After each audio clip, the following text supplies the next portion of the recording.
आप इस तरफ आ जाएं मिस रुबेका। शुक्रिया। जी। सोफ, रुबेका कैसी हो?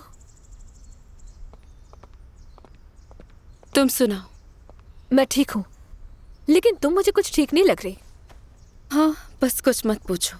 इसीलिए तो मैं आई हूँ तुम्हारे पास, ताकि तुम्हारा साथ दे सकूं। हुगो, हमारे लिए पीने के लिए कुछ ले आएंगे प्लीज? जी अभी लेकर आता हूँ। शुक्रिया।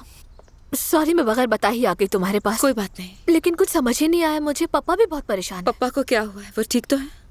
फिक्रमंद है तुम्हारे लिए। उनसे वादा किया है तुम्हारा ख्याल रखूंगी। अब बताओ ना मुझे, इतनी उदास क्यों हो सोफिया? क्योंकि जब से मैं इस घर में आई हूँ, एक के बाद एक मसला खड़ा ही होता जा रहा है। लेकिन तुम इस सबके लिए पहले से तैयार हाँ थी, मगर पहले की बात और थी। लेकिन इस दफा हम प्रॉपर शादी करके इस घर में आए थे, तो मुझे लगा कि ये लोग समझेंगे। ओह मेरी प्यारी बहन, तुम बहुत ही भोली हो इनके सामने।